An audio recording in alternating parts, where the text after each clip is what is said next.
आना हुआ है, क्या मामला है, किस उपलक्ष्य में आना हुआ आपका? जी हम घर पे आए हैं, हमारे बड़े भाई हैं, मेरे भाई, और उनके यहाँ पर आना हुआ और बड़ा अच्छा लगा यहाँ पे सबसे मिलकर। तो बस पारिवारिक दौरा था। जी, पश्चिमी उत्तर प्रदेश यूपी की राजनीति के लिए बड़ा अहम इलाका माना जाता है और आप समाजवादी पार्टी के एमपी हैं और चूँकि रालोद और भाजपा गठबंधन है, तो आगामी विधानसभा चुनाव में पश्चिम यूपी में क्या तस्वीर रहेगी, क्या हालात रहेंगे आपकी पार्टी के?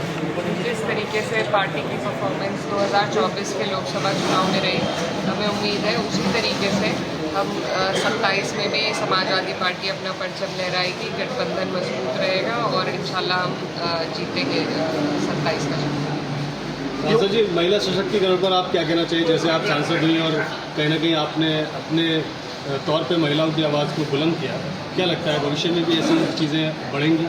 जी बिल्कुल, हमारी कोशिश है कि ज़्यादा से ज़्यादा महिलाएं आएँ। एक जो 33% इन्होंने रिजर्वेशन का बिल पास किया है, वो धरातल पर उतरना बेहद ज़रूरी है, क्योंकि हमें लीडरशिप देने की ज़रूरत है महिलाओं को कि वो अपनी आवाज़ खुद उठा सके। अब वो वक्त चला गया कि उनकी आवाज़ कोई और उठाए, तो हमारी यही सरकार से मांग है कि जो उन्होंने कानून पास किया है उसको धरातल पर उतारे, जल्द से जल्द उसे इम्प्लीमेंट करें। 2027 को लेकर के राजनीतिक भूमिका और बताइए अपनी।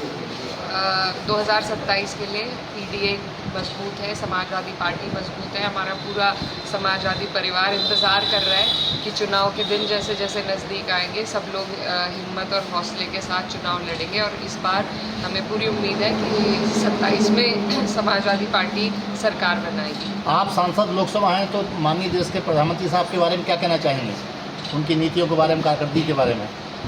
जी मैं क्या कहना चाहूँगी, वो तो सारी दुनिया देख रही है, जान रही है किस तरीके से हमारी फॉरेन पॉलिसी में भी हम फेल हो रहे हैं, हमारी इकोनॉमी में भी हम फेल हो रहे हैं, और गुर्बत और जो बेरोज़गारी है वो किस तरीके से बढ़ रही है, युवा आज बेरोज़गार घूम रहा है। तो ये सारी चीज़ें हैं जिन पर अपने देश हित के लिए सोचने की सभी को ज़रूरत है, खासतौर पर मौजूदा सरकार। सांसद जी, एक सवाल और लूँगा आपसे। आजकल जैसे नफरत की सियासत पे बहुत ज़्यादा जोर है और आपको भी उस तरह से चीज़ें पीछे देखने को मिली कि काफ़ी टारगेट किया गया था, तो नफरत की सियासत की इस बानगी पर आपका अपना क्या पक्ष है?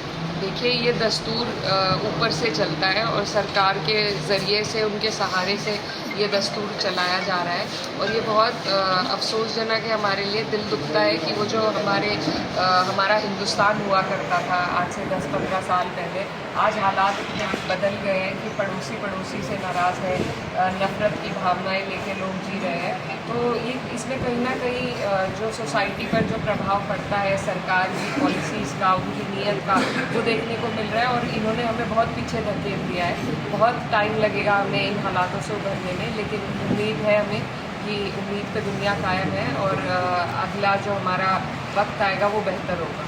मैम, सांसद बनने के बाद में आप जो है काफ़ी टाइम बाद बिलारी पहुंची हैं अपने भाई नाहिद हसन जी के साथ, तो आपको कैसा लग रहा है बिलारी आके? आपको बहुत अच्छा लग रहा है। हमारे बड़े भाई यहाँ से विधायक हैं, फ़हीम भाई जी, इनके साथ हम यहाँ पर घूमे और बहुत अच्छा लगा सभी लोगों से मिलकर, और उम्मीद है कि जिस तरीके से समाजवादी लगातार इस क्षेत्र में जीतती आई है, आगे भी जीतेगी। माइनॉरिटी वर्ग को लेकर उत्तर प्रदेश सरकार की पॉलिसी और नीति और रवैये के बारे में आप क्या कहना चाहेंगी?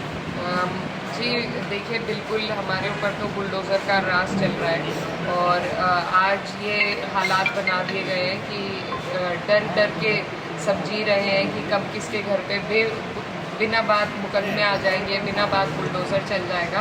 तो जिस देश के हालात ऐसे हो जाते हैं कि वहाँ की माइनॉरिटी को इतना दबाया जाता है, वो देश तरक्की नहीं कर पाता। ये हिस्ट्री में भी साबित है। तो हमें उम्मीद है कि सभी लोग जो हमारे देश में जी रहे हैं उनको हिम्मत, हौसले और डिग्निटी के साथ जीने का मौका दे ये सरकार, और नहीं तो ऐसी सरकार को हम बदलें। बिलारी की जनता को आप क्या संदेश देना चाहेंगे, आप यहाँ आज आए हैं? मेरा यही संदेश है कि जिस तरीके से अमन भाईचारे के साथ देश के लोगों को जीना चाहिए, यहाँ के लोग उस तरीके से अपने भाईचारे को कायम रखें, आगे बढ़ें, और जैसे उन्होंने आज तक यहाँ पर समाजवादी का झंडा बुलंद रखा, आगे भी बुलंद रखें। ठीक, बहुत शुक्रिया।